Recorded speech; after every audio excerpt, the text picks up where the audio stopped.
বন্ধুরা নমস্কার। মূলত বাংলাদেশ থেকে উদ্বাস্তু হয়ে আসা মানুষদেরকে নাগরিকত্ব দেওয়ার জন্য বিজেপির প্রতিশ্রুতি অনুযায়ী যে নাগরিকত্ব সংশোধনী আইন 2019 সালে পার্লামেন্টে পাশ করেছিল, সেটা এখন এই লোকসভা নির্বাচনের আগে বিজেপির জন্য গলার কাঁটা হয়ে দাঁড়িয়েছে। না পারছে গিলতে, না পারছে উগরাতে, না পারছে এটাকে লাগু করতে, ইমপ্লিমেন্ট করতে, না পারছে ইমপ্লিমেন্ট করব না এই কথা বলতে। কারণ ইমপ্লিমেন্ট না করলে পশ্চিমবঙ্গে মতুয়াদের যে ভোট, বিশাল সংখ্যক মতুয়া ভোটাররা, তারা নারাজ হতে পারে, তারা অসন্তুষ্ট হতে পারে, তারা বিজেপির থেকে মুখ ফিরিয়ে নিতে পারে। গত 2019 সালে মতুয়ারা বিজেপিকে ভোট দিয়েছিল বিশাল সংখ্যায়। যে ভোটে মতুয়াদের পরিবার থেকে আপনার একজন এমপি হয়ে তিনি কেন্দ্রীয় মন্ত্রী বর্তমানে, জাহাজ মন্ত্রকের। এবার একদিকে মতুয়ারা অসন্তুষ্ট হবে বা পশ্চিমবঙ্গে থাকা বাংলাদেশ থেকে উদ্বাস্তু হয়ে আসা লক্ষ লক্ষ মানুষ অসন্তুষ্ট হবে। অসমের মধ্যে যে সমস্ত বাঙালিরা আছে তাদের মধ্যে একটা ভালো অংশ যারা বাংলাদেশ থেকে উদ্বাস্তু হয়ে অসমে এসে উঠেছিল, তারাও নাগরিকত্বের সংকটে রয়েছে, তারাও অসন্তুষ্ট হবে। কারণ তাদের জন্য বিজেপির তরফে দীর্ঘদিনের প্রতিশ্রুতি ছিল। 2014 সালের লোকসভা নির্বাচনে ব্যাপকভাবে এটা বলা হয়েছিল যে তাদেরকে নাগরিকত্ব দেওয়া হবে যদি ক্ষমতায় আসে। 14 থেকে 19-এ যাওয়ার পরে এই আইনটি পার্লামেন্টে পাশ করানো হয়। ত্রিপুরাতেও প্রচুর সংখ্যক আপনার উদ্বাস্তু হয়ে আসা, বাংলাদেশে ধর্মীয় কারণে নিপীড়িত, অত্যাচারিত হয়ে উদ্বাস্তু হয়ে ত্রিপুরাতে আসা মানুষ রয়েছে, তারাও নাগরিকত্বের সংকটে রয়েছেন। যদি আইনটি লাগু না হয়, রুলস ফ্রেম করে যদি মানুষের সামনে নোটিফাই করে মানুষের সামনে আবেদনের রাস্তা খুলে না দেওয়া হয়, তাহলে ভোটের আগে তারা অসন্তুষ্ট হবে। এটা এক ধরনের বিড়ম্বনা বিজেপির। আর বিজেপির এই যে মন্ত্রী আপনার এই ঠাকুর পরিবারের পশ্চিমবঙ্গে মতুয়াদের নেতা, তিনি কয়েক মাস আগে বলেছিলেন 1 সপ্তাহের মধ্যে আপনার সিএ লাগু হবে। 1 সপ্তাহের পরে কয়েক সপ্তাহ চলে গেছে, লাগু হয়নি। এরপরে কেন্দ্রীয় স্বরাষ্ট্রমন্ত্রী বলেছিলেন যে সিএ খুব শীঘ্রই লাগু হবে নির্বাচনের আগে। এখন নির্বাচনের দিনক্ষণ ঘোষণা করার সময় এসে গেছে, হতে পারে আগামী 1 সপ্তাহের মধ্যে ডেট ডিক্লেয়ার হয়ে যাবে। তার আগে যদি রুলস যদি নোটিফাই না করে, নোটিফিকেশন যদি জারি না হয়, সিএ যদি ইমপ্লিমেন্ট না করে, তাহলে এরপর আর করতে পারবে না। কারণ তখন মডেল কোড অফ কন্ডাক্ট লাগু হয়ে যাবে, তখন আর কেন্দ্রীয় সরকারের পক্ষে এই সিদ্ধান্ত আপনার কার্যকর করা সম্ভব হবে না। তো সুতরাং এইদিকে একটা বড় সংকট যে এই মানুষগুলো অসন্তুষ্ট হবে যারা নাগরিকত্বের জন্য অপেক্ষা করে বসে রয়েছে। আর যদি লাগু করে, তাহলে আপনার একদিকে তৃণমূল কংগ্রেসের, এটা সবাই জানে, মমতা বন্দ্যোপাধ্যায় না করে দিয়েছে পশ্চিমবঙ্গে এটা লাগু হতে দেবেন না কোনোভাবেই। এইটা তো সংবাদের ব্যাপকভাবে প্রচারিত হয়েছে যেহেতু মমতা বন্দ্যোপাধ্যায়। কিন্তু যেটা ব্যাপকভাবে প্রচারিত হচ্ছে না সেটা হলো অসমের মধ্যে 16টি রাজনৈতিক দলের একটি জোট, তারা ঐক্যবদ্ধ একটা মঞ্চ বানিয়ে তারা অলরেডি আন্দোলন শুরু করে দিয়েছেন। আজকে যখন এই ভিডিওটা আমি রেকর্ড করছি তখনও কিন্তু আন্দোলন হচ্ছে অসমে। এমনকি আগামীকালকে অর্থাৎ 9 তারিখ তারা আসামে বৃহত্তর আন্দোলনের ডাক দিয়েছে। তারা এটাও বলেছে যে যেদিন সিএ লাগু হবে সেদিন তারা দিসপুর ঘেরাও করবে। দিসপুর মানে অসমের যেখানে সচিবালয় রয়েছে। আর তার পরদিন, লাগু হওয়ার ঠিক পরদিন, তারা অসম বন্ধের ডাক দেবে। তারা প্রেস কনফারেন্স করে সেই ঘোষণা দিয়ে দিয়েছে। অর্থাৎ এবং তারা তো হুমকিও দিচ্ছে যে অসমে সাম্প্রদায়িক পরিস্থিতির সৃষ্টি হতে পারে, ব্যাপকভাবে তারা হুমকি হুঁশিয়ারি দিচ্ছে। আর বিজেপির জন্য টেনশন হলো এই অবস্থাতে অসমে যে অসমিয়া ভোটাররা রয়েছে, লাগু না করলে বাঙালি ভোটাররা অসন্তুষ্ট হবে, আর লাগু করলে অসমের অসমিয়া ভোটার এবং অন্যান্য মানে অবাঙালি যে ভোটাররা রয়েছে যাদেরকে প্রভাবিত করার জন্য এই 16টি রাজনৈতিক দলের জোট ব্যাপকভাবে আন্দোলনের প্রস্তুতি নিয়েছে এবং ব্যাপকভাবে তারা প্রচার অভিযান এবং আন্দোলন শুরু করে দিয়েছে। তাদের কাছেও এটা একটা সুযোগ এসেছে যে এই সুযোগে একটা ওই সেন্টিমেন্ট জাগিয়ে দিয়ে বিজেপিকে বেকায়দায় ফেলা। তাহলে বিজেপি এখন উভয় সংকটে পড়ে গেছে। লাগু না করলে বাঙালিদের কাছে বিজেপি বিশ্বাসঘাতক হিসেবে চিহ্নিত হবে, যাদেরকে বারবার বলা হয়েছিল যে তোমাদেরকে উদ্বাস্তু তকমা মানে তোমাদের শেষ হয়ে যাবে, তোমরা নাগরিকত্ব পাবে, আমরা তার ব্যবস্থা করব। এবং 2014 সালের 31শে ডিসেম্বর পর্যন্ত যারা এসেছে, সেখান থেকে অত্যাচারিত হয়ে এসেছে, তাদেরকে নাগরিকত্ব দেয়া হবে। তো এই ঘোষণার পর এখনো 14-র পরে 24 খেয়াল রাখতে হবে। ফলে অনেক বাঙালি ভোটার অসন্তুষ্ট হয়ে হয়তো সরে যেতে পারে।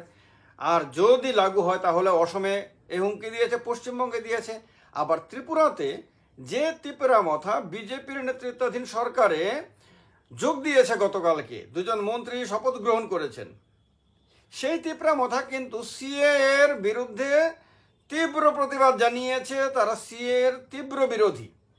এখন মানে এখানেও একটা সংকট তৈরি হবে যে এই যে ত্রিপুরা মথা, তারা সিএ যদি লাগু হয় তাহলে তারা কি বিজেপি সরকারের থেকে তারা সিএ কে সমর্থন করবেন? এবার যদি সমর্থন না করেন, কারণ এখানে রাজনৈতিক বাধ্যবাধকতা থাকে, যদি না করে তাহলে আবার সরকারের মধ্যে সংকট আসবে।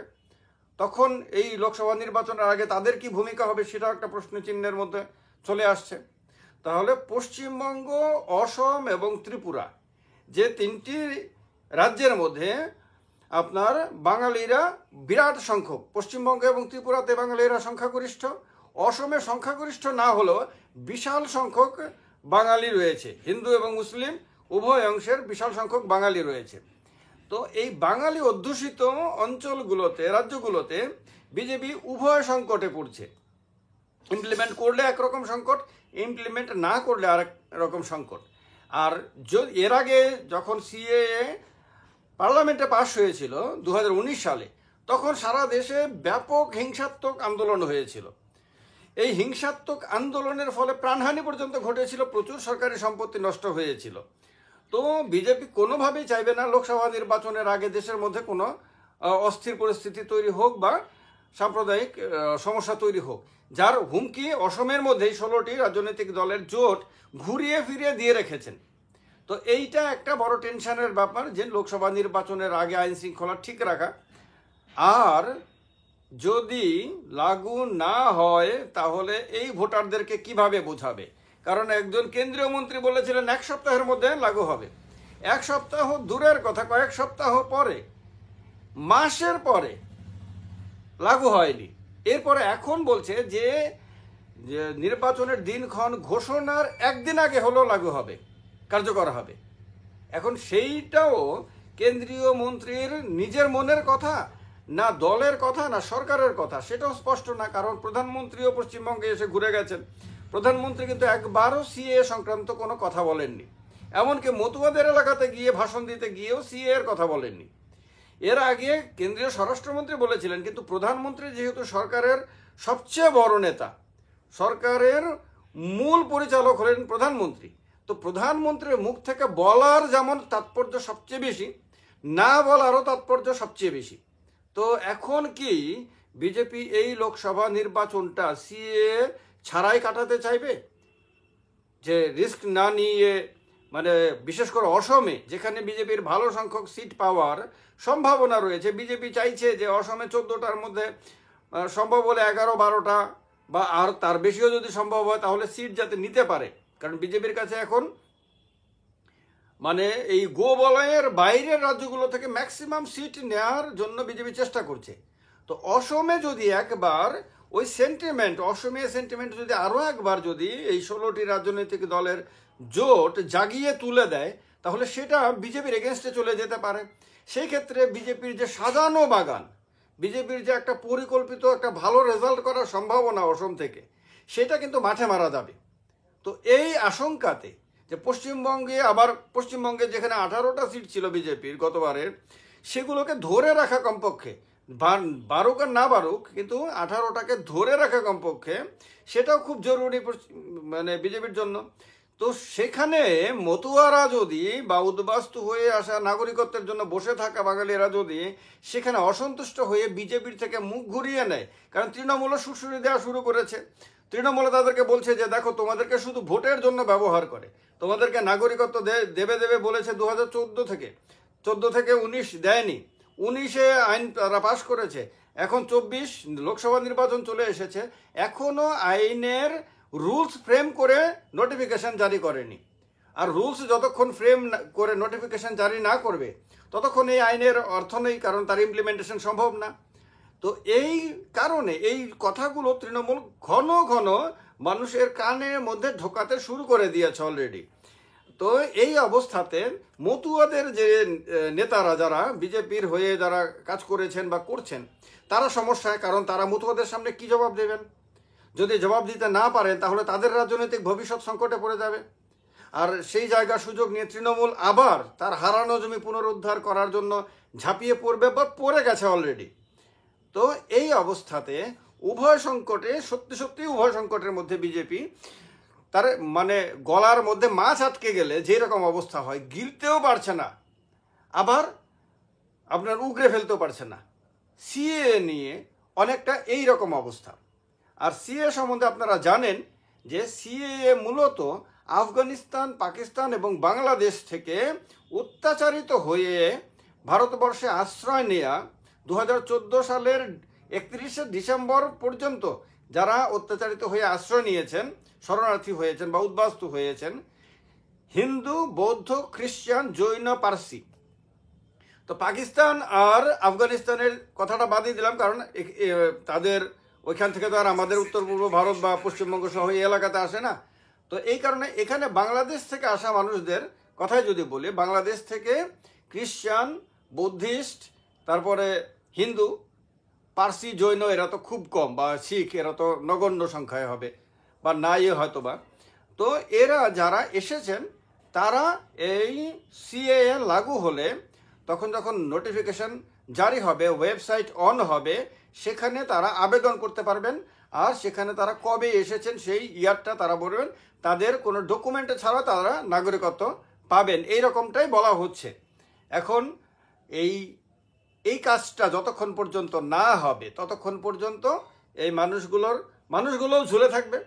আর যদি এটা করে তাহলে আন্দোলন, মানে যে আন্দোলন অলরেডি আসামে শুরু হয়েছে তা না ছড়িয়ে পড়ে অন্যান্য জায়গাতে, এবং তার ফলে মানে বিজেপির ভোট ব্যাংকে না বড় ধরনের প্রভাব পড়ে, এই টেনশনটাই এখন বিজেপির নেতাদের তাড়িয়ে বেড়াচ্ছে। লোকসভা নির্বাচনের আগে এই বিষয়গুলো খুব গুরুত্বপূর্ণ। তার কারণে আপনারা যারা পশ্চিমবঙ্গ থেকে আমার ভিডিও দেখছেন, অসম থেকে দেখছেন বা ত্রিপুরা থেকে দেখছেন, তারা অবশ্যই কমেন্ট করে কমেন্ট বক্সে আপনাদের মতামত জানাবেন।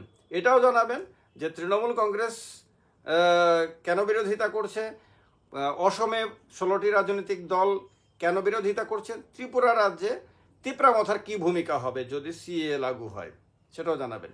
ভালো থাকবেন সবাই, নমস্কার।